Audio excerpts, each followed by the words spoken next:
ఏంటంటే వయసు పైపడగానే నడుము నొప్పులు అన్నీ వస్తుంటాయి. ఎందుకంటే ఇండియాలో చాలా మంది ఆడవాళ్ళు కానీ మగవాళ్ళు కానీ వయసు పైపడుతున్న కొలితే వాళ్ళకి వెన్నుపూసలు అరిగిపోవడం ఇవన్నీ జరుగుతాయి. ఎందుకంటే మ్యాక్సిమం బట్టలు తుక్కునే దగ్గర నుంచి ఇంటి పనుల దగ్గర నుంచి అన్ని బరువులు ఎత్తే పనులు ఇండియాలో అందరూ ఓన్గా చేసుకుంటారు అనమాట. ఇండియాలో టెక్నాలజీ డెవలప్ అయ్యాక వాషింగ్ మెషిన్లు అవి వచ్చాయి, చీపురు కట్టుకు బదులు ఎక్కువ క్లీన్స్ అవి వచ్చాయి అనమాట. అంతకుముందు ఏం లేవు కాబట్టి చాలా మందికి ఇప్పుడు చూసిన వాళ్ళు 60 అబోవ్ 50 అబోవ్ నడుము నొప్పులు, బ్యాక్ పెయిన్లు, వెన్నుపూసలు అరిగిపోయి ఇవన్నీ వస్తాయి. ఫారిన్ కంట్రీలు నేను ఇప్పుడు చూశాను కదా, ఈ జార్జియా కంట్రీలో, యూరోపియన్ కంట్రీస్లో చాలా వరకు చూశాను. ఎవరికి నడుము నొప్పి కానీ, నేను చాలామంది ట్రక్ డ్రైవర్లు కానీ బైక్ చాలామందిని చూసా, ఎవరికి నడుము నొప్పి కానీ 70, 75, 65 ఏజ్లో కూడా చాలా స్టిఫ్గా ఉంటారు, స్ట్రాంగ్గా ఉంటారు మనుషులు.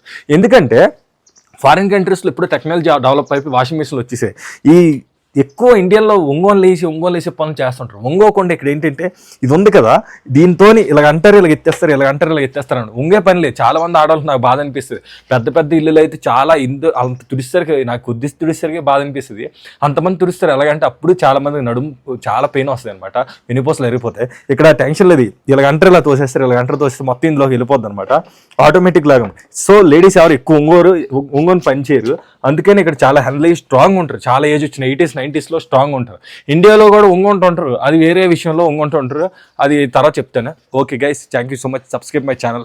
వీడియో అందరికి నచ్చకపోయినా మన ఛానల్ అయితే సబ్స్క్రైబ్ చేసేయండి, ఎందుకంటే చాలా వీడియోస్ వస్తాయి.